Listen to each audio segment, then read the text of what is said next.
Hey guys, it's Bailey. Welcome back to the channel. Thanks for tuning in. Today's video is going to be a review of a new to me product anyway. I don't think this is new, but I don't know how I've missed it for this long. It's from Physicians Formula and it is their Brow Boosting Kit. It's technically like a 4-in-1 set with two products that comes in this $14.99, basically a $15 kit. So the first thing you get in this kit is a dual-ended pencil. On one side you have a highlighter, it's a pink pearlescent tone, and on the other side you have the pencil that you actually fill your brows in with. It's in the shade Universal Brown. Then you also get a tinted brow gel. This again is in Universal Brown, but it's super lightly tinted. I mean, the tint is almost non-existent. And then you also get a dual-ended comb here, one with more densely packed, sporadically placed bristles, and then the other with pretty, like a comb, more like, on the other side. Even though it's 15 bucks, and generally Physicians Formula tends to be on the higher price range for the drugstore, but they do offer great incentives in terms of discounts and coupons. For example, I got this at CVS, and it was spend $15 on Physicians Formula and get $10 extra bucks. So all I bought was this and I got 10 extra bucks to spend at CVS. So yes, their stuff is a little bit more higher priced, or at least it tends to be, but there are those incentives to consider as well. And in general, for what are essentially 4 brow products, I didn't think 15 bucks was all that bad. What I wasn't a fan of right off the bat was the fact that there is one shade in this collection, and that is Universal Brown. And if there's one thing that can be said for any sort of color cosmetic that comes in one shade, it is never universal, literally. Ever. So this is what I would describe as kind of a light taupe. It is a tad lighter than even I like to fill in my eyebrows, so I think this is going to be the best shade for trying to match light brown to deep blonde hair. And if it doesn't match you, that kind of leaves 3 out of the 4 products to use right off the bat. But my thoughts on the shading aside, let's talk about like use and wear.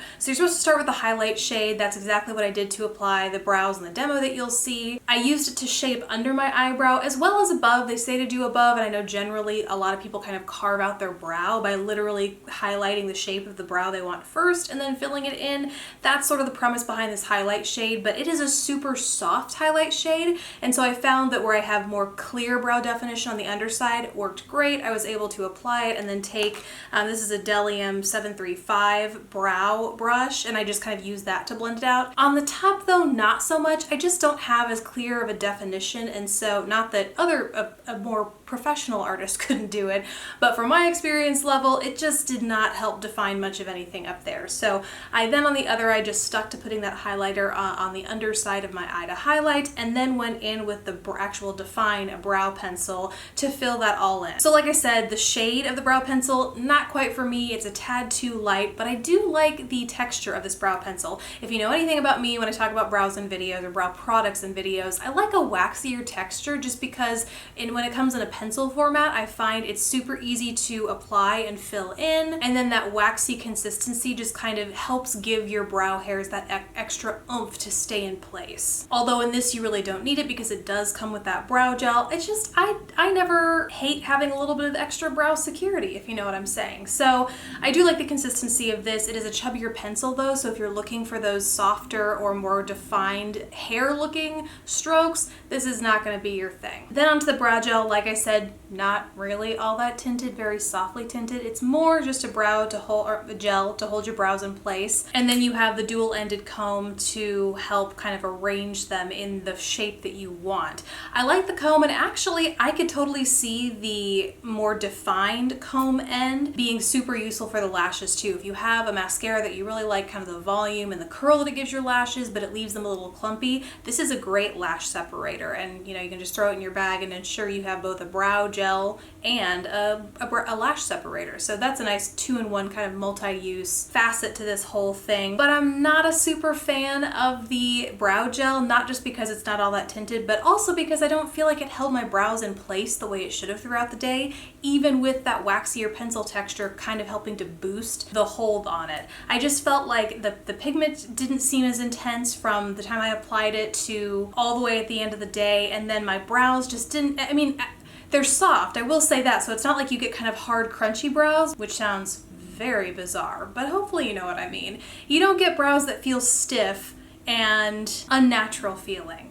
Not that anyone's feeling your brows, but you know what I'm trying to say. But as a result, I felt like I had a loss of definition and just more stray brow hairs than I care to have, because I really don't care to have any. So bottom line, when it comes to filling in my brows and how I like these and doing that, I don't much at all, really. It's not the right shade for me. I felt it didn't kind of have the lasting power throughout the day. And although one of the other benefits to using this is that it's supposed to kind of boost your the fullness of your lashes with use over time. I think they have a study on the back where it's like over 3 weeks people said they noticed thicker brows because it has conditioning agents in it or whatever. The point is, I don't like it well enough to try it for 3 weeks, let alone 1 week, to understand whether those results are true. If you do want to know what I'm into though, I just made a brow video recently about my 4 favorite drugstore brow products, I think, but these are the 2 that I really have been loving lately. One is the Covergirl Ultrafine Brow Pencil. Mine is in the shade Soft Brown, and this I like for creating those hair-like strokes throughout the brow. It has a waxier texture, but because the pencil size is so thin, you really can't count on the product that builds up in your brows to kind of set it and hold it. So to do that, I go in and use a truly tinted brow gel. This is the Loreal Brow Stylist Boost and Set Volumizing Brow Mascara in the shade Dark Brunette. Honestly, I vacillate between dark brunette and light brunette depending on the look I'm wearing. They're super similar, definitely noticeable difference, but I kind of bounce between the 2 just for reference. But this is what I then go in with to set and make sure my brows don't move throughout the day. Also, it has a fibrous formula, so it will help boost the fullness and volume of your brows anyway. So that's it. Save your money on the Physicians Formula brow combo unless you feel like it's absolutely something you're into, you don't need the hold throughout the day, or it's the perfect shade match for you and you feel like it's a good deal on brow products, then by all means, check it out. But for my personal preferences and for the other things that I think perform better, I wouldn't recommend it. Let me know what you think down in the comments below, guys. Thank you so much for watching. Please don't forget to subscribe if you haven't already, and I will catch you in the next video. Bye, guys.